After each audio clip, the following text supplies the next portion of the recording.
It all boils down to one question. Will Justin Trudeau stay or will he go? Let's bring in the front bench. Saeed Selvan is the Vice President and Practice Lead of Public Affairs at National Public Relations. Jamie Ellerton is a Conservative strategist and the founding partner of Canatis Limited. Former interim NDP National Director Karl Belanger is with us. He's now the President of Traction Strategies. And Marieke Walsh, next to him, is a senior political reporter with the Globe and Mail. I watched all four of your faces as that clip was playing, and I can say none of you have good poker faces. Karl, I'll start with you. What did those comments and the fact that the Prime Minister has yet to directly address what's happened with Canadians say to you? Well, it's a big Liberal family, and it's a Christmas party, and it's time for Uncle Justin to go home. He's drunk. Here's a cab. It's time to go. I think that's what we could gather from that. Like, listen, the way he's fumbled the ball in the past week, I mean, things could not have gone worse. Is there a way forward for him? I don't see it. That said, if these Liberal MPs have lost confidence in the Prime Minister, they will have an opportunity soon enough to vote in the House to show that. Of course, that would be quite counterproductive. And that's what this whole thing has been since, this all started. It's counterproductive. It's not helping the brand. And the brand has been further tarnished this week by everything that happened. I think my sense is, it's so interesting to think about the motivations of why Marieke Liberals are coming out publicly to say, I think most of them don't want to harm the brand, but they feel like because there is no mechanism to remove the leader, this is all that's left. Do you have an impression one way or the other of which way the Prime Minister will go? And what does that speech last night tell you?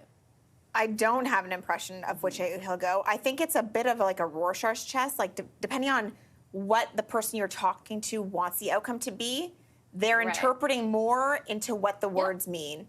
And so reflecting for one person means different than reflecting for something else. It honestly, it's just everybody you talk to has a very different take, even people who are very closely connected to the Prime Minister's office. On the dinner last night, it was heavily remarked on by Liberals who were talking to me that Chrystia Freeland's photo line lasted longer than Justin Trudeau's photo line. But they also said there are still people in that room who are delusional. That was their word, not mine. And they think that there is a way for him to stay. But certainly more and more of the consensus, at least outside the Prime Minister's office, from Liberal staffers on the Hill, Liberal supporters, is that this goose is cooked. Right. Do you see, Jamie, a path forward for the Prime Minister?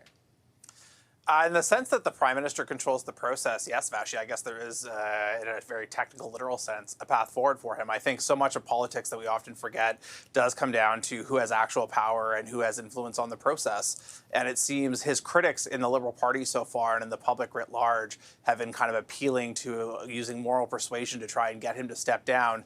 And he essentially continues to laugh in everyone's face and flip the bird.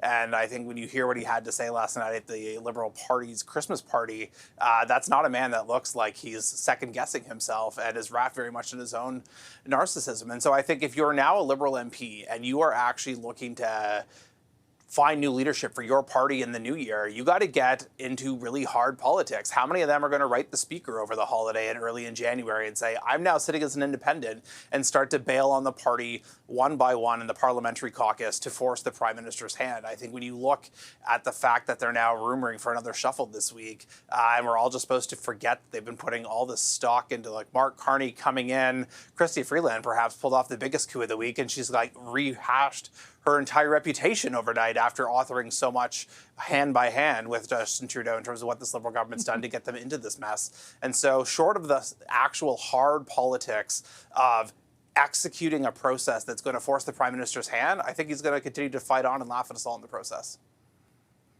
When we talk about the potential for a cabinet shuffle, there's so many different messages coming through, Saeed, that it's not necessarily off the table as soon as this week. I just got another message from someone else who's saying it's perhaps postponed because some people are saying no, and it's very difficult to work out. Dominic LeBlanc, the Minister of Everything, told a local outlet in New Brunswick that Mark Carney is definitely not in. There's so many things up in the air. Do you think a cabinet shuffle at this point would do much to steady this ship, at least from the vantage point of Canadians?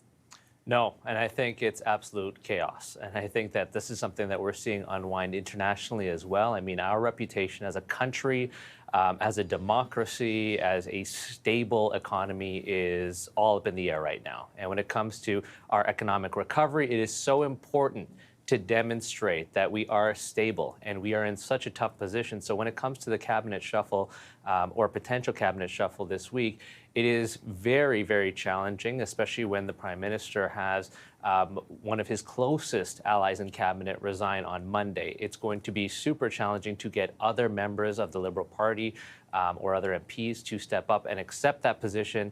And I think that the position that he's in is between a rock and a hard place right now. So it doesn't do much for the brand. It doesn't do much for credibility. And I can only imagine how difficult it must be to actually have people step up and accept that position, especially if there may be an election in February or March next year.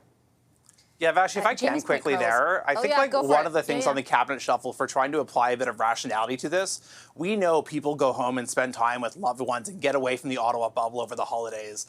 They've already lost 9 cabinet ministers this year. I fully expect there will be other Liberal cabinet ministers who take the proverbial walk in the snow and decide they're done. So why would you put all this stock into a reshuffle a week before Christmas, knowing you're actually probably going to lose even more of them in January?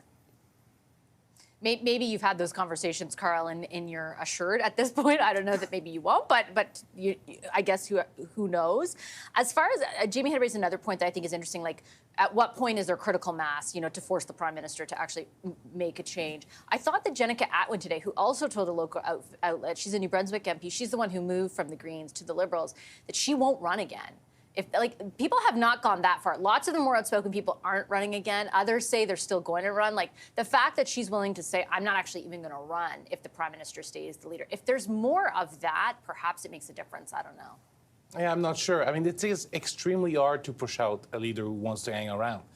You have to go with very dramatic gesture, which is, what happened to Stockwell Day back in the day, where they left his party and drove and joined Joe Clark's Progressive Conservatives and forced the hand of Stockwell Day. Nobody's forcing the hand of Justin Trudeau so far. I mean, he's enthusiastic about loving his Liberal family, and he loves Canada, and Canadians love him. That's what he thinks. And so I'm not sure that's going to change anything. If anything, he might see the fact that these people are not running again, that, I can bring in new blood. I can bring in people that can help me beat Pierre Poilievre. I don't know. So I know that a lot of Liberals are hoping that there will be a lot of snow over the holidays so that famous walk in the snow can happen. If I hear this, we're going to have a drinking game for the phrase walk in the snow. Every step, a moment of reflection. On the beach. Yeah, a moment of reflection. Marieke, what do you think about this cabinet shuffle? Well, I think there is a strong argument for needing to address the fact that there are so many ministers now juggling multiple portfolios, Dominic LeBlanc top among them. And if the border is such a big issue for Donald Trump, you would think you would want your public safety minister to have some time to be briefed up before Donald Trump is inaugurated. So there is just machinations of government argument for getting somebody in place. But it is very confusing what that message is then that Justin Trudeau is sending. Is this his pre-election cabinet, or is this his, manage the government while there's a leadership race cabinet? We have no idea. We just don't know. Maybe he doesn't know. And I think that's a strong possibility that the Prime Minister's office doesn't know, and that's why the shuffle date keeps getting moved back. It was going to be today, then it was going to be tomorrow. Now the talk is Friday. I think they will maybe decide at the very last minute. I think on things like Please Jenica, not, for the sake of networks, if I can make a direct appeal. We can't do things at the last minute. We need to put resources in place. So please give us a heads but up. on Jenica Atwin, I thought that was remarkable because it was the biggest, if you don't, there is a consequence. But there's a reason why all New Brunswick MPs for the Liberals have called for him to quit. It's because they are in the toilet in New Brunswick. And the likelihood of them winning is already very low, right? So I think it would be more meaningful for the Prime Minister regarding your critical mass question if there was, 20 Toronto MPs saying that. Or some more people in cabinet, probably. Okay, we're going to take a quick break. We've got a lot more to talk about. Donald Trump.